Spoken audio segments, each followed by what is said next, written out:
Day three of our mock draft mania week, where we're doing a mock draft every weekday for your listening. So hopefully on your commute, this is making it all right for you. This is day 3 of 5. So we've got 2 more left after this. Today we are going to be doing a randomizer draft. Now, randomizer draft is just that. I set up a load of random wheels to give me how many positions I would have. It could have been as minimum as like 8 positions. It could have been as maximum as 17. So what it challenged me to do was adapt to the situation, because I randomized it and then I just did the draft and adapted the situation, adapted my techniques accordingly.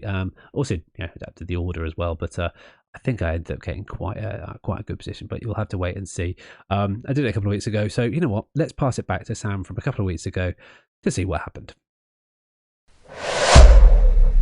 So prior to us going through and doing our randomizer draft, we set up the randomizer draft. So what I've done here is set up a bunch of randomizer wheels to decide how we're going to draft, and we're going to go straight in and try and do this off the cuff and see what we come out with. We're going to set up a brand new mock, and I don't really know what's going to come out. It is going to be a 12-team mock, I think. Let's just it's going to be a 12-team mock. I think that's most of the standard. It's difficult if you're in the UK to get 12 people together, but it's kind of the average for league size these days. And we're going to decide based on all of these how many QBs we're going to go for, how many wide receivers, how many flex positions, how many bench positions, and all of that fun stuff. And I think we've got it all written down here, and then we're going to decide what draft position we're going to go for. So let's start with how many QBs we're going for, and bearing in mind we have a super flex position as well, so we might end up with more than we expected. I haven't opened it. There's one of the random draft slots that I haven't opened as well, but we'll just make sure we go through this in a second. So let's start with first how many QBs we're going to get. Wheel, what are you going to say? You are going to say we're starting off with 2 QBs. Okay, 2 QBs. I'm happy with that. Let's go with it. Let's go with wide receivers next. I've got 1 to 4 because I thought, well, we talked in one of the other ones that I've done recently in auctions how prevalent wide receivers are. Let's see if that's really the case. And it does change the dynamic, because it changes the priority of what you need to do, because even with 4, they do run out. So let's see how many we get. We'll probably only get 1 at this point. Oh no, we've got a pretty standard draft. We're going to go for 2 wide receivers. You might have heard the bling in the background, which is quite nice actually. How many running backs are we going to go for? Have I done a running back one? I think I did 1 to 3. So let's just open that one up as well. And running backs. We're going to go 1 to 3. How many? Well, that was wide receivers. I have got one definitely here, but I'll find it in a second. Probably because we could probably use the same one. So let's use the same one. Let's put running backs at this point, and we're going to go 1 to 3. How many do you think we're going to get? Oh, it's looking like a very standard 2 QB draft at the moment. So 2 running backs, 2 wide receivers, 2 QBs. How many flex positions are we going to get? We're going to go with 1 to 3. This is flex: wide receiver, tight end, or QB. I didn't do a QB. I didn't do a tight end one. I just realised. Maybe because I don't like tight ends, but we're going to go for 1 flex position. That feels relatively standard. If this is naff, I'll go for something different. I'll just mash it up a little bit. Let's create one for tight ends as well. And you know what? We're going to have up to 3 tight ends. Should we do it that way? Yeah, let's have up to 3 tight ends, because I just want to make it a bit more difficult for me. So let's go with this. How many tight ends are we going to go for? We're going for 2 tight ends. That is going to be tough, especially as we've got also got all of the flex positions as well. Now we're going to have, that was wide receivers, so we're not going to have that. Before we go to the bench, we're going to decide how many super flex we're going to have, and we're going to have 0, 1, and 2. If this is going to be super flex and we end up with 3 quarterbacks, it's going to be a very, very hard league. So let's see what we come out with.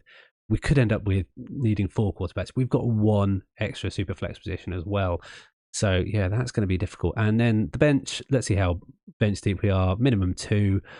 You know what? This is going to be a heavy, heavy draft. That's really good. That's going to be fun. So we have got, who have we got? We've got 2 QBs that we need, 2 wide receivers, 2 running backs. That's relatively fine. Then we have 2 tight ends that we're going to choose. We've got one flex and one super flex as well as 5 bench spots. This is going to be a deep draft. Join me on the other side in a second, and we'll go through the draft.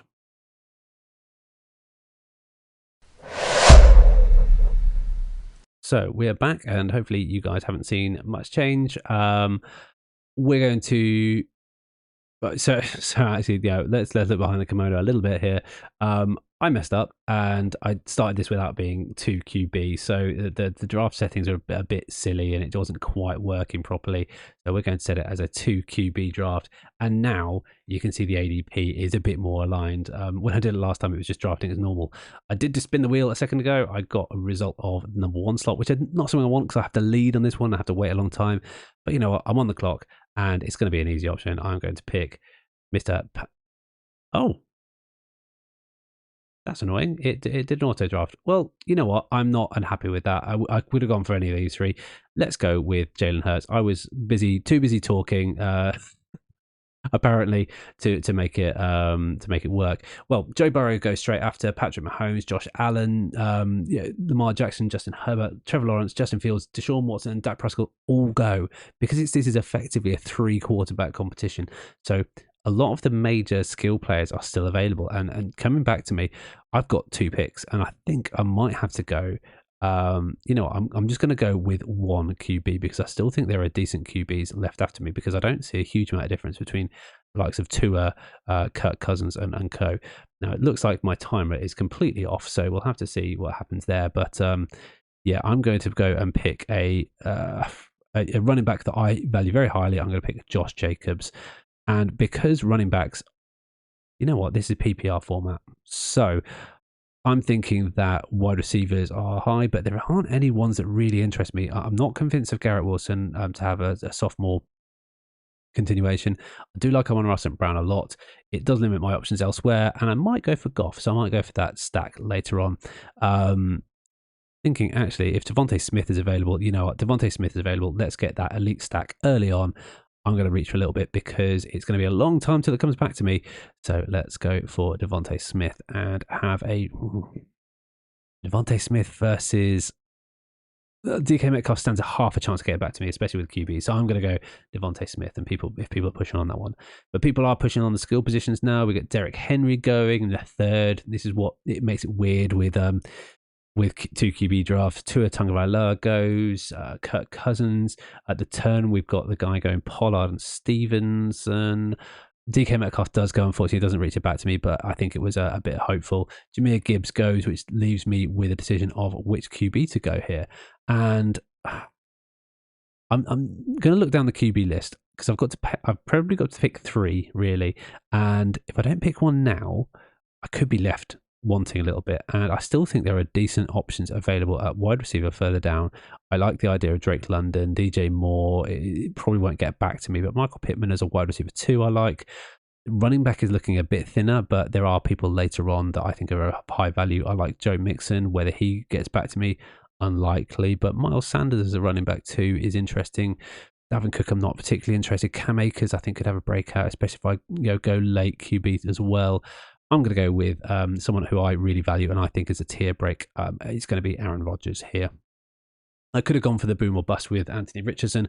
And I have a turn pick. I just realised that. So you know what? I'm going to reach down a little bit and I'm going to go and get someone who I think is going to be fantastic. And I'm going to lock up my running back 1 and 2 with Joe Mixon. I think Joe Mixon and Josh Jacobs are undervalued this year and you should go after them. Straight after that, Calvin Ridley goes, Geno Smith, Anthony Richardson, Jared Goff. Russ goes eventually. At the turn, Cooper and London go. So here is a run on wide receivers. DJ Moore goes. Unfortunately, doesn't get back to me. Chris Godwin, who I'm high on as well. Jerry Jeudy, who I'm not particularly interested in.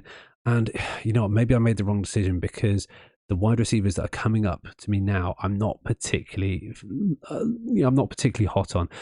I do like Tyler Lockett. I think he could be really good. I do like Mike Williams as well.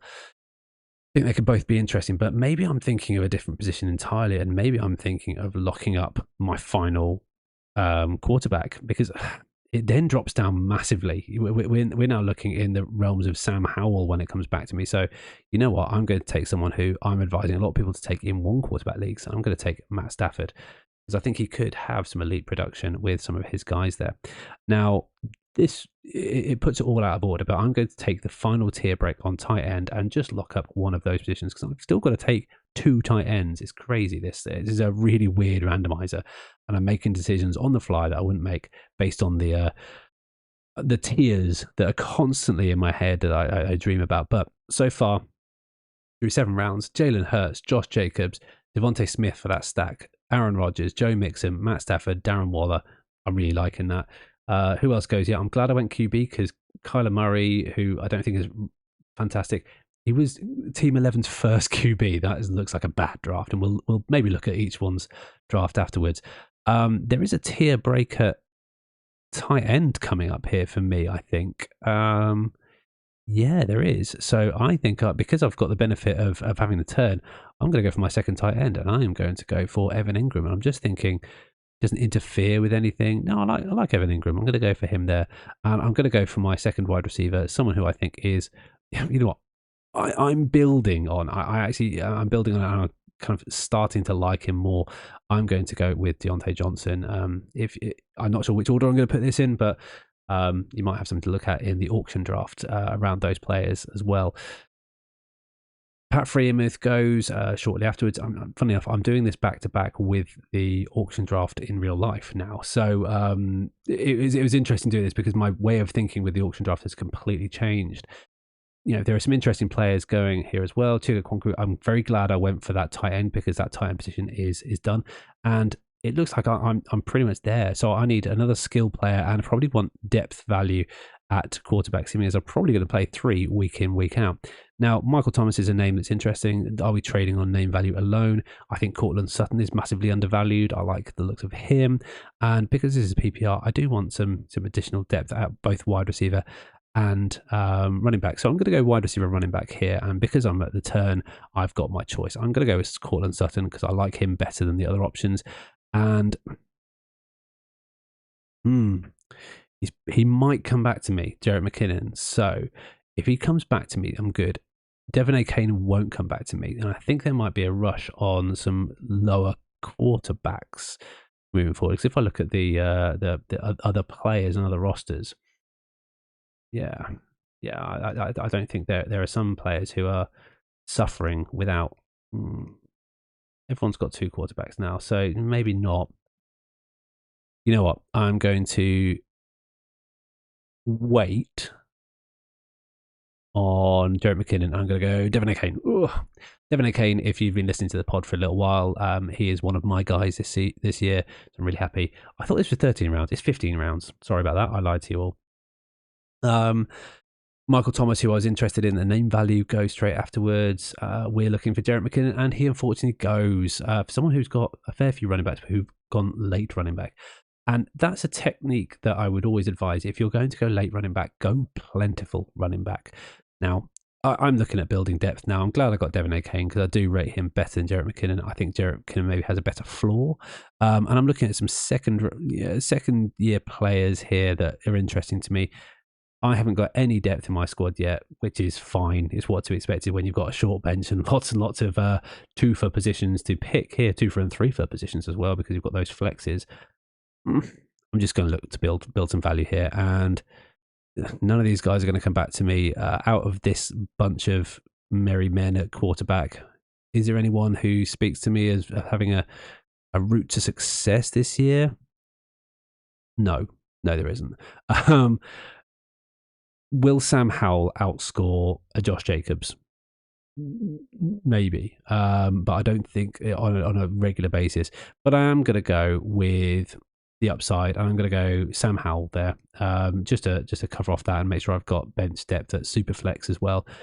Then it leaves me in a tough position because the only player that's really jumping out at me here is Sky Moore.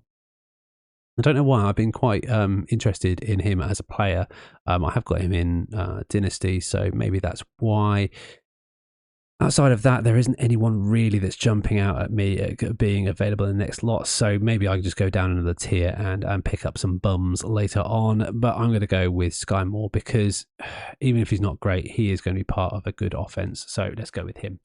And we're going to go into our 14th and 15th pick, not knowing who's going to go. Rondale Moore, Sky Moore's compatriot Rushy Rice goes in 13th round. Then we get a final layer of tight ends, which I don't have any backup for. I think I'm going to have to go.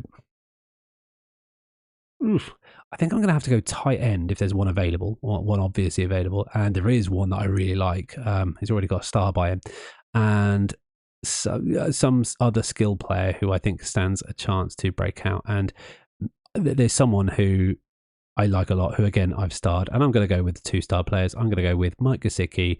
And I'm going to go with, where is he? Quite far down here. Van Jefferson, who is going undrafted, but he is probably the number 2 receiver. Argument for Higbee, but he's the number 2 receiver there. Yeah, so in a weird 2 QB superflex, that's hard. I start off with Jalen Hurts. I get my second QB in the 4th round, sandwiched between Josh Jacobs and Devontae Smith. Joe Mixon completes my running back room in my starting lineup, and Matt Stafford my superflex. My tight ends are Darren Waller and Evan Ingram. Really happy with those as starters. Deontay Johnson is my wide receiver 2. I think most people would be happy with that. Especially seeming as I've gone hard on running back, because I think it was a very it's a position where there isn't much option available, and we'll take a selected look at some of the other teams as well. Devin A.K.A. is in there on the bench. Sutton, Sam Howell is my backup QB. I don't like it, but I'll lump it. And there are still some players available on the bench, so it's an interesting one. Sky Moore, Mike Gesicki, and I really like my last pick with Van Jefferson as being that secret stack with Matt Stafford. So I've got 2 stacks available to me as well, which I really like. I really do like that. Maybe I could have picked up a jet for Aaron Rodgers to throw to, but is what it is. I really like that. I went with QB first because it made sense. I didn't get the QB I wanted necessarily because it got auto picked, but you know what? It's a randomizer draft. We see what we come out with. Let's look at a team who went late on QB. We've got one here in the 1, 2, 3, 4, 5, 6 slot. They choose to go with, for many, the consensus 101, Justin Jefferson, Taylor, JT, Garrett Wilson, Travis Etienne. That's a nice skill group. Jared Goff, who I think is a decent QB. There's no snack there particular. DeAndre Swift, we're getting a bit dirty there. Derek Carr, yeah, he's serviceable. Mike Evans, who I think is a steal. Jahan Dotson, Brian Robinson. So this is a very different lineup. They've gone very even across the skill players and very light on QB. That's an interesting one. And then we've got someone, let's look at Team 11, who, as I said before, didn't pick up their first QB until the 7th round. Bijan Robinson, Cooper Kupp, like that a lot. Breece Hall, bit of uncertainty around him. Najee Harris, Aaron Jones, Terry McLaurin, Kyler Murray, and then James Conner. Is there a stack there? I don't think Kyler Murray might not play this year. Kenny Pickett. So yeah, effectively at that 11th slot, let's have a look at in detail. At the Superflex, you're playing Aaron Jones. Now, this is what you really want to consider when you're doing a Superflex, and we've already done a Superflex for a Dynasty Superflex startup as well, because I think that's one of the most common formats for Dynasty startups. Your Superflex position is really important because, yes, you can play other players, but who's going to score more? Look at your scoring system. Jalen Hurts, and let's take a look at what Jalen Hurts' kind of average last year was. It's in the 20s. His career average is really, really high. Look at the overall scoring, 383 points last season, compared to the number 1 pick for this team. Well, that's not fair, Bijan Robinson, but let's take the number 1 pick for this middle team here, Justin Jefferson. Okay, 240 points. It's a big difference there. Now let's compare our Superflexes. So I've got Superflex of Matt Stafford. Last year, maybe not representative, but let's look at 2021. It was a high year for him, 340 points. Let's say he averages 300 points. But you look at Aaron Jones here. Yeah, career high of 262. So that's a big difference. And if you're looking over a 15-game season, you're looking at a 5-point difference there potentially by forgoing quarterback at Superflex. So always think about your league makeup, and that's a good lesson. But yeah, let me know what you think of the team. Once again, Jalen Hurts, Aaron Rodgers, Josh Jacobs, Joe Mixon, Devontae Smith, Deontay Johnson, Darren Waller, Evan Engram, Cortland Sutton, Matthew Stafford, and then on the bench, Devon A.K.A, Sam Howell, Sky Moore, Mike Gesicki, and Van Jefferson. If I tried to plug this into a calculator to give me a score, I don't think it would like it. It's going to think I'm all weird. But yeah, let me know what you think in the comments.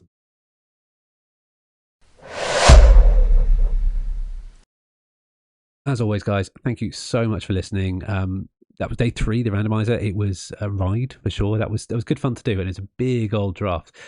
Tomorrow I haven't recorded it yet at time of recording. Actually, tomorrow we should have the head-to-head portion of this. So I'm actually going to bring in one of my fellow league mates, and we're going to do a punishment style draft. If you've watched the Fantasy Footballers, that's exactly what we're going to be doing. We're going to penalise each other at various different positions of the draft to make it harder and see how we can adapt. So looking forward to that. And then we've got final episode, which is a bit longer, on Friday as well. If you've enjoyed this, follow us on all the socials at Rugby with Pads. We're also on YouTube. If you're watching on YouTube, great, thank you. Love you being here. If you're listening on audio, come along and take a look at what we're doing. You can actually see the drafts as well. This is how I would like to consume mock drafts when I get a chance. It's sometimes difficult to visualize it if it's all in your ear. Tomorrow we've got. I'm not going to spoil tomorrow. Tomorrow we're going to do it by the book. I'll leave it with that. Thank you always as listening. You can also support the pod if you go to rugbywithpads.com. That takes you to our Buy Me a Coffee, where you can get subscriptions and merch. Thank you so much for listening, and as always, I will see you on the virtual gridiron.